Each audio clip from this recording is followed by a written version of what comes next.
നമ്മളെല്ലാവരും ജീവിതത്തിൽ പല പല പ്രശ്നങ്ങളിലൂടെ ചിലപ്പോൾ കടന്നു പോയിട്ടുണ്ടായിരിക്കും. വളരെ കോമൺ ആയി ഇപ്പോൾ ആളുകൾ ഫേസ് ചെയ്യുന്ന ഒരു പ്രോബ്ലത്തെ പറ്റിയാണ് ഞാൻ സംസാരിക്കാൻ ആഗ്രഹിക്കുന്നത്. അത് ഉത്കണ്ഠാരോഗം അല്ലെങ്കിൽ നമ്മൾ ആൻസൈറ്റി, സ്ട്രെസ് എന്നൊക്കെ പറയുന്ന ഒരു മാനസിക ഒരു പ്രശ്നമൊന്നും നമുക്ക് പറയാൻ പറ്റില്ല, ഒരവസ്ഥയെന്ന് നമുക്ക് പറയാം. ചില സാഹചര്യങ്ങൾ കൊണ്ടോ അല്ലെങ്കിൽ നമുക്ക് ജീവിതത്തിൽ വരുന്ന ചില പ്രശ്നങ്ങൾ കൊണ്ടോ ഉണ്ടാകുന്നതാണ് ഉത്കണ്ഠ എന്ന് പറയുന്നത്. ഈ ഉത്കണ്ഠയുടെ കാര്യം പറയുമ്പോൾ നമ്മൾ ഉത്കണ്ഠയും ഭയത്തെയും തമ്മിൽ എങ്ങനെയാണ് അതിൻ്റെ വ്യത്യാസം എന്നുള്ളത് ഡിഫറൻഷ്യേറ്റ് ചെയ്യണം.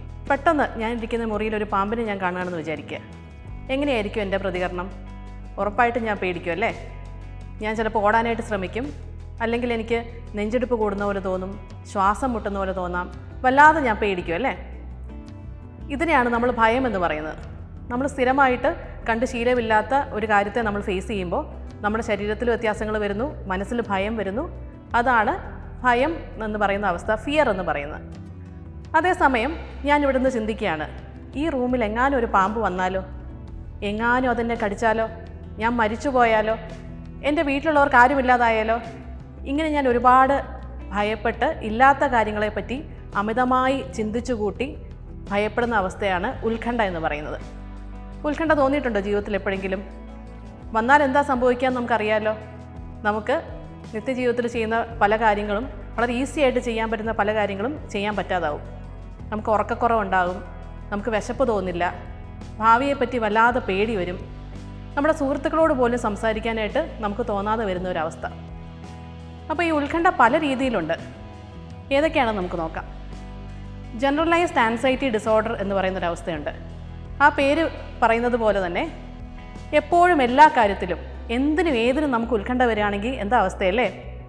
ഇന്ന് രാവിലെ വീട്ടിൽ നിന്ന് ഇറങ്ങിയിട്ട് നമുക്ക് ഓഫീസിലേക്ക് പോകണം, അത് തന്നെ നമുക്കൊരു ടെൻഷൻ ആവുകയാണ്.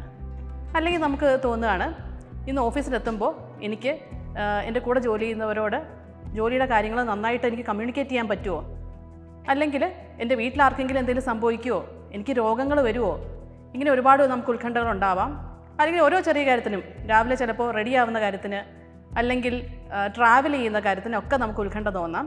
ഇങ്ങനെ ഒരു സമാധാനമില്ലാതെ എപ്പോഴും ഒരു ടെൻഷൻ അനുഭവിക്കുന്ന അവസ്ഥയാണ് ജനറലൈസ്ഡ് ആൻസൈറ്റി ഡിസോർഡർ. ഇത് വലിയ പ്രശ്നക്കാരനാണ്. കാരണം നമുക്കൊരിക്കലും സമാധാനം അനുഭവിക്കാൻ കഴിഞ്ഞില്ലെങ്കിൽ എന്താവും നമ്മുടെ അവസ്ഥ? നമുക്ക് ഉറക്കമില്ലാതെയും നമുക്ക് ഭക്ഷണം കഴിക്കാൻ പറ്റാതെ, നമ്മുടെ സുഹൃത്തുക്കളുമായി നല്ല രീതിയിൽ നമുക്ക് ഇടപെടാൻ പറ്റാതെ, എല്ലാത്തിൽ നിന്നും ഒഴിഞ്ഞു മാറി നിൽക്കുന്ന അവസ്ഥ എന്തായിരിക്കും? വല്ലാത്തൊരു അവസ്ഥയാണല്ലേ? അപ്പോൾ ഇതിനെ നമ്മൾ ഉത്കണ്ഠാരോഗമാണെന്ന് മനസ്സിലാക്കി അത് ഒരു സൈക്കോളജിസ്റ്റിനെ സമീപിച്ച് മാറ്റാൻ ശ്രമിക്കുമ്പോഴാണ് ഒരു വെൽബീയിങ് ഉള്ള, അതായത് ഒരു സമാധാനമുള്ളൊരു ജീവിതം നമുക്ക് നയിക്കാനായിട്ട് പറ്റുന്നത്. അടുത്ത ഉത്കണ്ഠാരോഗത്തെ പറ്റി നമുക്ക് നോക്കിയാലോ. അത് പാനിക് അറ്റാക്ക് എന്ന് പറയുന്ന അവസ്ഥയാണ്. നിങ്ങൾ പലരും അത് അനുഭവപ്പെട്ടിട്ടുണ്ടായിരിക്കാം. ഉദാഹരണത്തിന്, നമ്മൾ ടൗണിലൂടെ വാഹനം ഓടിച്ചു പോവുകയാണ്, പെട്ടെന്ന് വല്ലാത്തൊരു ടെൻഷൻ വരുന്നു. വല്ലാത്തൊരു ടെൻഷൻ അതിനെ പറഞ്ഞ് നമുക്ക് സിമ്പിളായിട്ട് വിചാരിക്കുന്ന പോലെ അല്ല അത്. ചിലപ്പോൾ നമ്മൾ മരിച്ചു പോവുകയാണോ എന്ന് വരെ നമുക്ക് തോന്നുന്ന പോലത്തെ ഒരു അവസ്ഥ. പെട്ടെന്ന് നമ്മളൊന്നും ആലോചിക്കാതെ സാധാരണ പോലെ വണ്ടി ഓടിച്ചു വരുമ്പോൾ പെട്ടെന്ന് തോന്നുകയാണ്, ഞാൻ എങ്ങനെ മരിച്ചു പോവോ, ഹാർട്ട് അറ്റാക്ക് വരികയാണോ, എനിക്ക് വല്ലാത്തൊരു പേടി വരുന്നു. നമ്മളൊരു ശതമാന കണക്ക് പറയുകയാണെങ്കിൽ 100% നമുക്ക് ടെൻഷൻ വന്നാൽ എന്തായിരിക്കും അവസ്ഥ? അതുപോലൊരവസ്ഥ. അപ്പോൾ അതാണ് പാനിക് അറ്റാക്ക് എന്ന് പറയുന്നത്.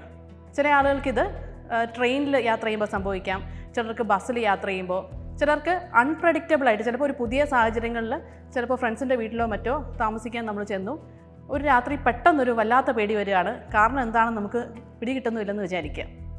അപ്പോൾ അതാണ് പാനിക് അറ്റാക്കിൻ്റെ ഒരു പ്രത്യേകത. പലരും ഇത് ഹാർട്ട് അറ്റാക്ക് ആണെന്ന് തെറ്റിദ്ധരിച്ച് ആശുപത്രിയിലെത്തുകയും പിന്നീട് മാത്രമാണ് ഇത് ടെൻഷൻ്റെ കാരണം കൊണ്ടുണ്ടാകുന്നതാണെന്ന് അവർ മനസ്സിലാക്കുകയും ചെയ്യുന്നത്. അടുത്ത ഉത്കണ്ഠാരോഗം നോക്കിയാലോ. അത് ഒബ്സസീവ് കമ്പൽസീവ് ഡിസോർഡർ, OCD എന്ന് പറയുന്നതാണ്. നമ്മളെല്ലാവരും വളരെ കോമൺ ആയിട്ട് ഇപ്പോൾ ഫ്രണ്ട്സിനെയൊക്കെ കളിയാക്കാൻ പറയാറുണ്ട് അല്ലേ? എപ്പോഴും സാധനങ്ങൾ അടുക്കി പെറുക്കി വെക്കുകയാണ്, അല്ലെങ്കിൽ വൃത്തി നോക്കുകയാണ്, എപ്പോഴും വീടൊക്കെ നല്ല ഭംഗിയാക്കി വെക്കുകയാണെങ്കിൽ നമ്മൾ അവരെ കളിയാക്കി പറയും, എന്താ നിനക്ക് OCD ആണെന്ന് ചോദിക്കും അല്ലേ? എന്താണ് യഥാർത്ഥത്തിൽ OCD? ഈ പറയുന്ന വൃത്തിയാക്കലും അടുക്കി വയ്ക്കുന്നതിനും മാത്രമാണോ OCD? നമുക്കൊന്ന് പരിശോധിച്ച് നോക്കാം. ഉറപ്പായിട്ടും OCDയിൽ കാര്യങ്ങൾ ഓർഡറിൽ വെക്കുക, വൃത്തിയാക്കി വയ്ക്കുക, എക്സസീവ് ക്ലെൻലിനെസ്, ഇതെല്ലാം അവർക്കുണ്ട്. അതുപോലെ ചെക്കിംഗ് ബിഹേവിയർ ചിലപ്പോൾ ഇവർക്ക് ഉണ്ടാവാനായിട്ട് സാധ്യതയുണ്ട്. ഉദാഹരണത്തിന് നമുക്ക് ആദ്യത്തെ ഇത് തന്നെ നോക്കാം. എൻ്റെ കയ്യിൽ എന്തോ അഴുക്ക് പറ്റിയെന്ന് എനിക്ക് തോന്നുകയാണ്.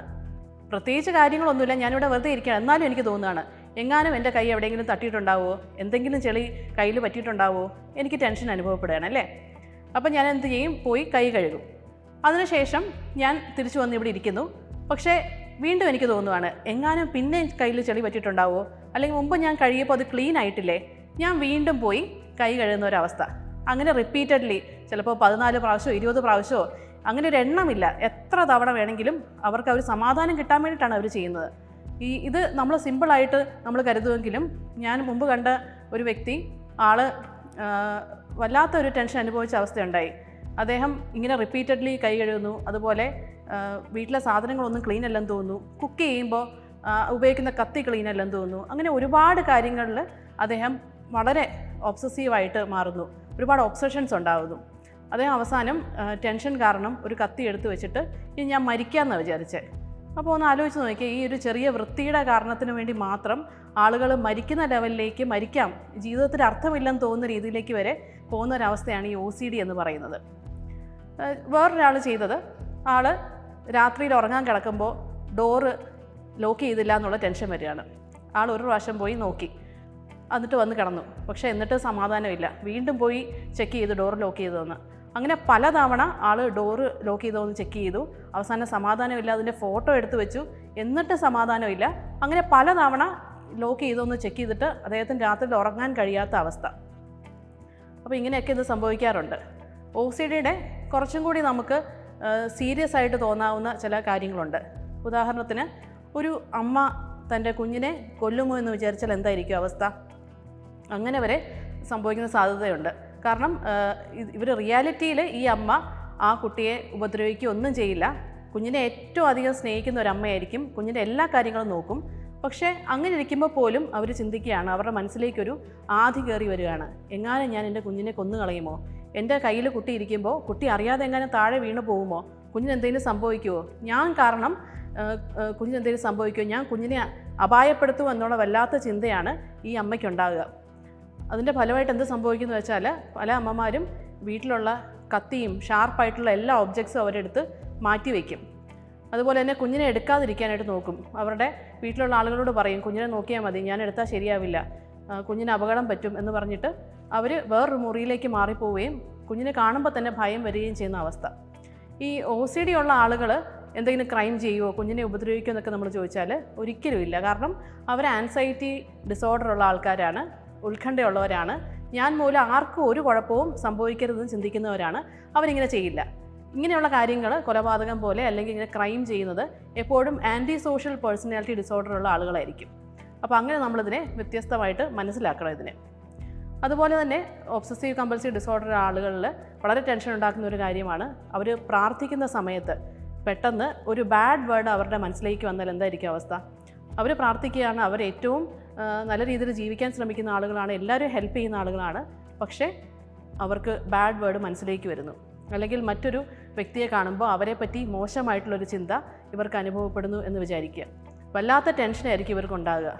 ഇവരൊരിക്കലും ഇങ്ങനെ ജീവിതത്തിൽ ബാഡ് വേർഡ്സ് ഉപയോഗിക്കുന്നവരോ മോശമായിട്ടുള്ള ആളുകളോ ഒന്നും തന്നെ അല്ലെങ്കിലും ഇങ്ങനെ ചെയ്യുമോ എന്നുള്ളൊരു ടെൻഷൻ ഉണ്ടാകുന്നു. ചില സമയങ്ങളിൽ അവർ പോലും അറിയാതെ മനസ്സിലേക്ക് ചിന്തകൾ കയറി വരുന്നു.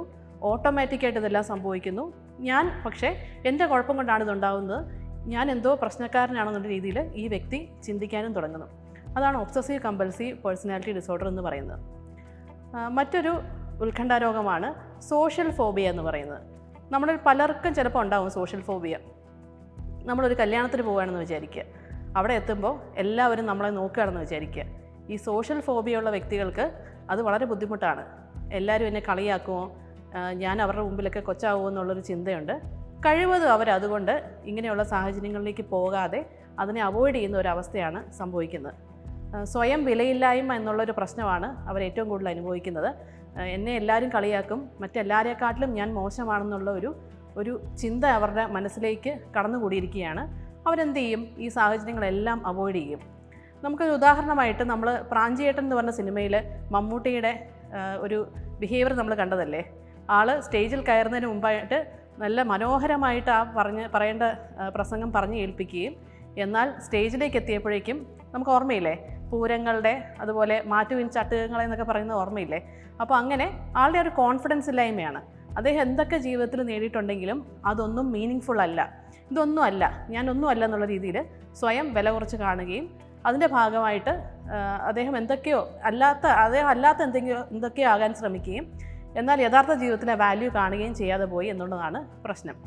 ഈ സോഷ്യൽ ഫോബിയ 2 വിധത്തിലുണ്ടാവാം.